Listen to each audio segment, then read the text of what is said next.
Hello दोस्तों, आप लोग कैसे हैं। आशा करता हूं कि आप लोग अच्छे होंगे। मैं जो है कि डाइजेस्टिव सिस्टम में जितने भी पाचक में भाग लेने वाले हमारे शरीर के अंग हैं, यानी mouth, oesophagus, stomach, small intestine, large intestine, anus, इन सब के बारे में मैं डीपली बता चुका हूं। आज के वीडियो में हम लोग पढ़ने वाले हैं कि ग्रंथियां कौन कौन सी है। पाचक ग्रंथियां, तो पाचक ग्रंथियां मेनली 3 हैं जो हमारे शरीर में पाचन के लिए सहायता प्रदान करती हैं। वो ग्रंथियां होती हैं। पहली ग्रंथि है लार ग्रंथियां, जो मुंह के अंदर पाई जाती हैं, है ना। जहाँ पे ये लास्ट देखिए माउथ का ये माउथ द्वार है, और ये लास्ट में जहाँ पे खत्म हो रहा है इसको बोलते हैं मुख गुहा, माउथ कैविटी, ठीक है ना। तो मुख गुहा जहाँ पे खत्म हो रही है वहाँ पे ग्रंथियां है, और इस जीभ के नीचे तालू में भी एक ग्रंथियां है, ठीक है ना, जो लार यानी एंजाइम बनाती हैं, ठीक है, उसे ही बोलते हैं लार ग्रंथियां। तो हम लोग जो ग्रंथियां पढ़ने वाले हैं, जो पाचक ग्रंथियां हैं, वो मेनली 3 पढ़ना है पाचक ग्रंथियां में। पहला लार ग्रंथियां, दूसरा यकृत यानी लीवर पढ़ेंगे, लीवर भी एक ग्रंथि है, ठीक है। उसके बाद पढ़ेंगे पैनक्रियाज यानी अग्नाशय। 3 ग्रंथियां पढ़ने वाले हैं आज के वीडियो में। लार ग्रंथियां यानी स्लेवरी ग्लैंड्स पढ़ने वाले हैं। चलिए, मैंने बोर्ड से भी देखिए नोट कर दिया है ताकि मैं आपको अच्छे से समझा सकूं। देखिए, सबसे पहले यही कि लार ग्रंथियां जो है कि 3 जोड़े में पाई जाती हैं। कितने जोड़े में? 3 जोड़े में।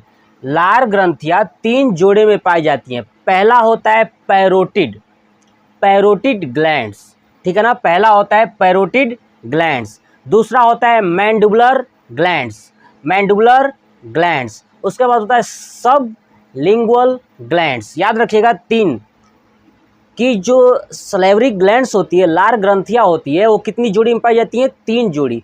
3 जोड़ी का मतलब क्या होता है कि टोटल जो है कि 6। 3 जोड़ी का मतलब कि एक साइड 3 और एक साइड 3, यानी टोटल जोड़ी। जोड़ी सब देखिए, जोड़ी का मतलब होता है 2, यानी एक साइड 3 और एक साइड 3, ठीक है ना। तो दोनों मिला के 6, इसलिए बोलते हैं 3 जोड़ी लार ग्रंथियां हमारे मुंह के अंदर पाई जाती हैं, ठीक है। माउथ के अंदर 3 जोड़ी पाई जाती है। पहला है पैरोटिड, दूसरा है मैंडिबुलर, तीसरा है सब लिंगुअल, ठीक है, ग्लैंड्स। ये 3 ग्रंथियां जो हैं हमारे माउथ के अंदर पाई जाती हैं। जो सबसे बड़ी होती है वो होती है पैरोटिड। क्या होती है?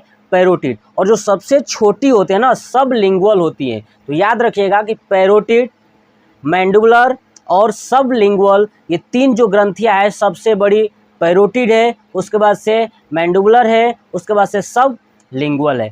ये था हमारा ग्रंथियां। ये ग्रंथियां जो है कि एंजाइम का निर्माण करती हैं, जो भोजन के पाचन में सहायता करता है। अब कौन कौन सी एंजाइम बनाती है, तो सबसे पहले समझते हैं कि जो ये लार ग्रंथियां है, ये लार बनाती हैं, है ना। क्या बनाती है? लार, सलाइवा।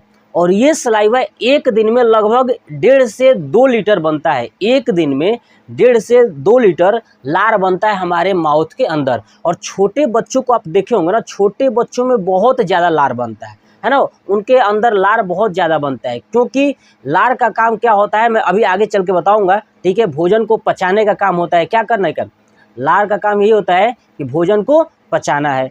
तो ये 3 जोड़ी जो पाई जाती हैं, तो मैंने बताया कि हमारे शरीर के अंदर पर डे कितनी होती है? 1.5 से 2 लीटर निकलती है। मैंने लिखा है देखिए 1.5 से 2 लीटर।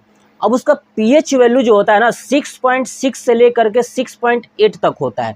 मतलब ये कि ये एक इसका नेचर जो होता है अम्लीय होता है। लार कैसा होता है? अम्लीय होता है, यानी अम्ल की तरह लगता है ना। क्योंकि माउथ का जो पीएच वैल्यू मैंने बताया था 5.5 होता है, लेकिन ये जो लार है, लार का जो पीएच वैल्यू होता है 6.6 से लेकर के 6.8 तक होता है। याद रखिएगा। दूसरा चीज़, ये जो सलाइवा यानी जो ये लार बनाती है, उस लार में 95% पानी और 5% एंजाइम होता है। सिर्फ 5% एंजाइम, और वही एंजाइम भोजन को पचाने का काम करता है। और 95% क्या होता है? पानी होता है, ठीक है। तो ये था।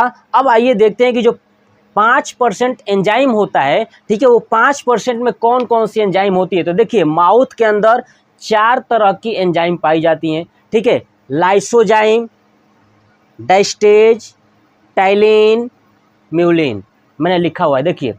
लाइसोजाइम, टाइलिन, डाइस्टेज, और म्यूलिन, ये 4 तरह के एंजाइम पाए जाते हैं हमारे माउथ के अंदर। जो लाइसोजाइम होता है वो अगर हम कोई भोजन ग्रहण करते हैं तो उसमें अगर कोई कीटाणु चला जाए, वायरस चला जाए, ठीक है ना, तो उसको मारने का काम करता है कौन? लाइसोजाइम। ठीक है, तो याद रखिएगा जो लाइसोजाइम एंजाइम होता है माउथ के अंदर वो कीटाणुओं को मारने का काम करता है। और जो टाइलिन और डाइस्टेज एंजाइम होती हैं इसका काम ये होता है कि जो हम भोजन ग्रहण करते हैं वो स्टार्च के रूप में अगर है तो उसे कार्बोहाइड्रेट में परिवर्तित कर देगा, यानी शर्करा में परिवर्तित कर देता है। टाइलिन और डाइस्टेज क्या करता है? स्टार्च का मतलब जो भूसी वाला पदार्थ खाते हैं, ऐसा पदार्थ जिसमें भूसी वगैरह हो, ठीक है ना, वो पदार्थ अगर खाते हैं तो उसको कार्बोहाइड्रेट में परिवर्तित करने के लिए कौन कौन सा एंजाइम होता है?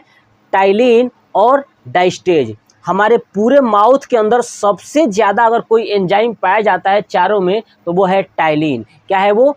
टाइलिन। तो ये भी याद रखिएगा कि माउथ के अंदर टोटल 4 क्या पाई जाती है? एंजाइम। कौन कौन? लाइसोजाइम, टाइलिन, डाइस्टेज, म्यूलिन। लाइसोजाइम कीटाणुओं को मारता है, टाइलिन और डाइस्टेज क्या करता है? स्टार्च को कार्बोहाइड्रेट में परिवर्तित करता है। इन सभी एंजाइम में भी सबसे ज़्यादा टाइलिन पाया जाता है माउथ के अंदर, ठीक है। उसके बाद आता है एक म्यूलिन। म्यूलिन का काम यही होता है कि जो भोजन अब अच्छे से मिक्स हो चुके हैं उसको चिपचिपा बनाना ताकि वो आराम से ओसियोफेगस में चला जाए। तो म्यूलिन क्या करता है? भोजन को चिपचिपा बनाता है। अब ये जो पैरोटिड ग्लैंड्स है ये सांप के अंदर भी होता है। पैरोटिड ग्लैंड्स के अंदर जो उनका सांप का लार होता है, सलाइवा होता है, वो हमारे लिए जहर होता है ना। जो सांप का सलाइवा होता है वो हमारे लिए जहर होता है। पैरोटिड ग्लैंड्स में कभी कभी क्या होता है ना कि विषाणु चले जाते हैं, यानी वायरस चले जाते हैं तो वो इन्फेक्शन हो जाता है और उसमें सूजन आ जाती है। हमारे अंदर जो पैरोटिड ग्लैंड्स इधर साइड में सूजन आ जाता है और सूजन जब आता है ना तो एक बीमारी हो जाती है गलसुआ, यानी मम्स बीमारी। गलसुआ जब जाएंगे फूल गया होता है साइड में, यहाँ पे फूल जाता है, ऐसे फूल जाता है, जिसको बोलते हैं गलसुआ। गलसुआ बीमारी क्यों हो जाता है?